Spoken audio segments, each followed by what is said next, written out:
I'm just a sinking ship, and you're just a pair of lips that I've lost in the moment. All I want is for you to come back. Now I'm caught in the middle of life, and I need you to survive.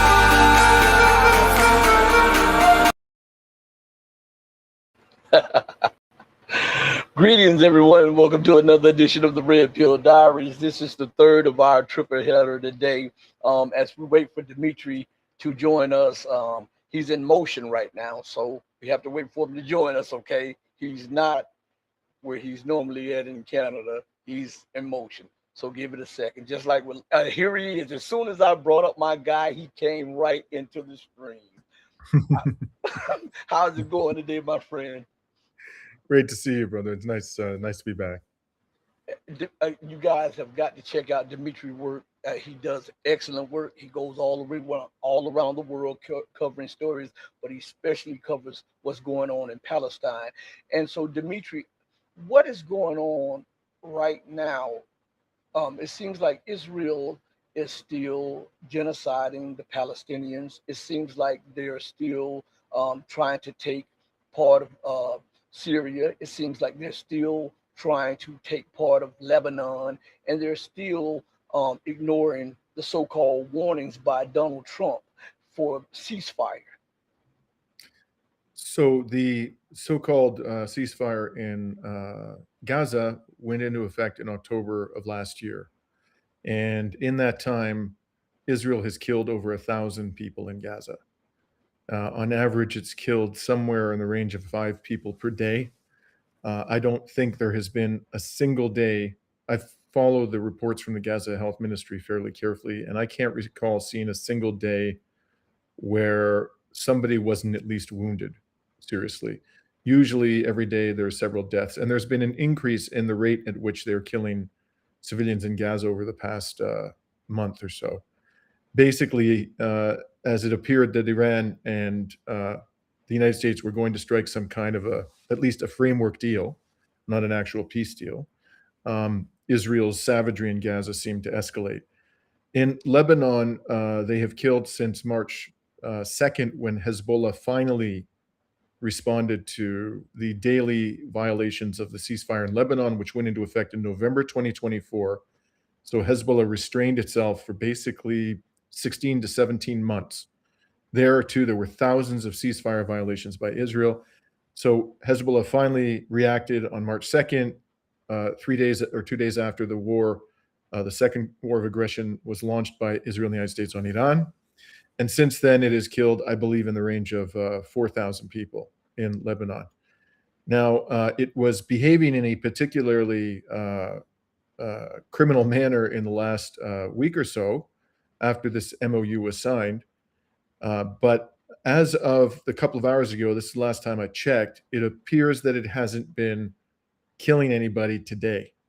The attacks seemed to stop yesterday when the Iranian delegation showed up in Switzerland. I shouldn't say stop, they've been paused. And I've seen no reports either that Israeli military forces are advancing deeper into Lebanese territory today.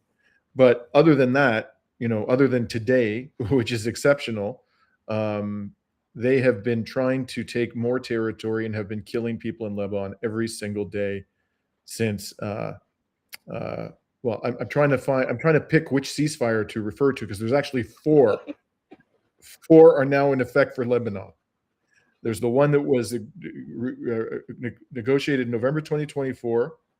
Then there was the one that was agreed to by Iran and the United States on April 7th, which Israel violated every day, except perhaps today. Then there was another one. No one talks about this one, which was negotiated by the Lebanese government in Israel about 2 weeks ago. And then there was the ceasefire called for under the MOU, which was signed 2 Sundays ago. So I think Israel is the only state in the history of civilization that has ever violated 4 ceasefires at one time in one country. Well, America might be in the same bag with her. Uh, since Trump, since Trump said that um, he has to say over Israel, and that most of the weapons are provided, most of the intelligence is provided, and most of the real-time data is provided by the U.S. Do you think he was sincere in him saying that he wanted Israel to stop while they were in the midst of bombing people when they were still receiving the weapons, the data, the telemetry, the strike data, everything? How can he be sincere and the United States is still supplying that and Israel was still bombing and killing children, women, old people indiscriminately? That is the absolute correct question to ask. You couldn't have put it better, Rashid. But everybody should assume that if Israel continues to receive the munitions with which it's carrying out these crimes from the United States, that the United States wanted to carry out these crimes. That's the rational assumption.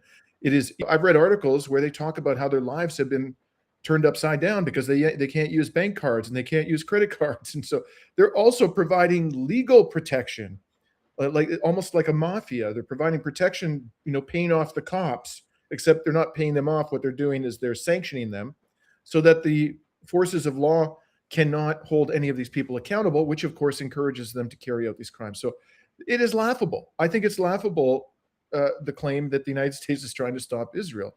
The reason why the United States does this is very simple. Most Americans are horrified by these crimes. Most Americans want to see this brought to an end. And the way that Trump minimizes the political damage to his own party is to posture as the adult in the room who's trying to restrain the peace. Netanyahu makes it very clear that he wants the war on Iran to go on and he wants to continue killing people in Lebanon and Palestine, is because the vast majority of the population, according to polls, want him to do that. So he doesn't hide his intentions. That's all this is. It's kabuki theater. And it's so frustrating, Rashid, that so many people, smart people, people who know that Donald Trump's a pathological liar, they fall into this trap of believing these reports. And I think the reason that they do that is because they really want them to be true. We all want the White House to stop the genocide.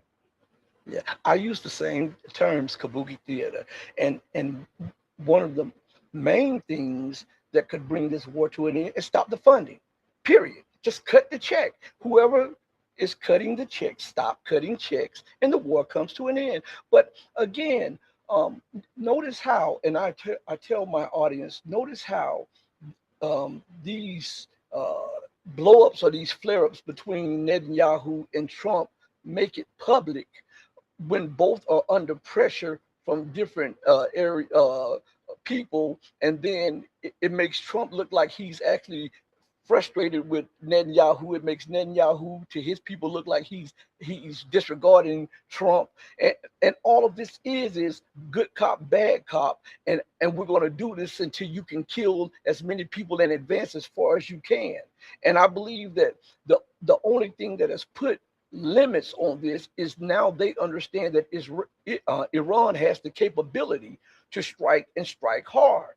What do you say about that? Yeah, strike hard, not just militarily, but economically by closing the Strait of Hormuz. So, it's hilarious how the neocons and, the Zionists in Israel say that the adversaries, the ones whom they are persecuting, only understand the language of force. This is precisely true of them. In fact, the people that they're trying to destroy would very much like to avoid the use of force and make extraordinary efforts, as Iran did, to avoid using force. In fact, one might criticize them for having tried too hard to restrain, to prefer nonviolent options. That's all they understand, and this is why we have actually seen a degree of discipline imposed on the United States and Israel. I don't want anybody to take me to be saying that they're ready for peace, because they aren't. I don't believe that's true.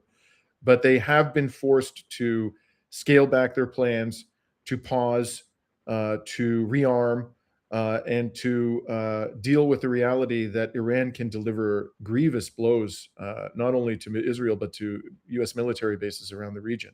And it'll be interesting to see how they're going to try to solve that problem. They will try to solve that problem. And if they can, they will resume the bombing. And I always call it the 3 R's of empire. Whenever the United States and their minions are in trouble, they want to rest, so they want to reset this thing. They want to the U.S. political elite, to the maintenance of the petrodollar, is much better than what we now have. Closing words to everybody out there. You have anything to say to everybody out there? Because they better buckle up. It's going to be a hell of a ride. Yeah, indeed. Thank you so much, Dimitri. I'll send you the video. Hey, be safe. And thank you for putting me in your schedule. You too, my friend. Always a pleasure. Peace out, everybody. Take care. All right. Peace out. Everybody listen. We're going to have a show with Alex Craner. I think it's tomorrow, if I'm not mistaken. I think it's tomorrow. I'll check my calendar. I want you guys to join us, but I want to say this to you all. I have to say this to you all in closing, as I always do, because there's so much going on.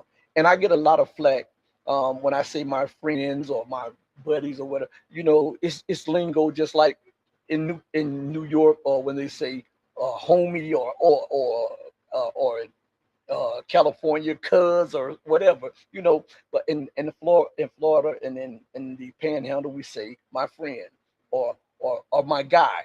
We say that when we're greeting people. It's a sign of respect. So I say that to say this to you all. You've got to do right by others, not because there's some material gain to be had or because of some accolades to be had. Do right by others because it's the right, the humane, and the godly thing to do. Because even when no one else is watching you, remember that God Almighty is watching you. As my late, great, and beautiful mother would always say, God sits high on the throne of power, but he looks low at the actions of man. Know that I love each and every one of you who love freedom, justice, and equality, peace, and the God of freedom, justice, and equality.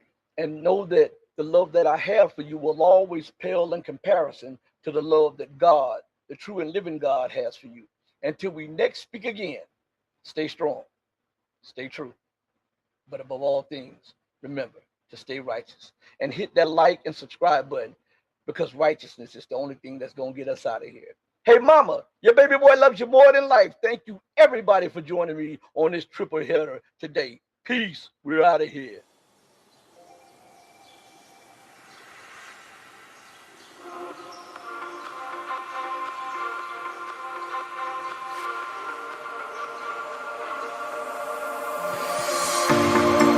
Told you to walk away.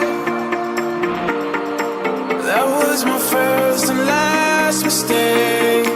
I'm blue without your face. But what can I do? 'Cause I'm just a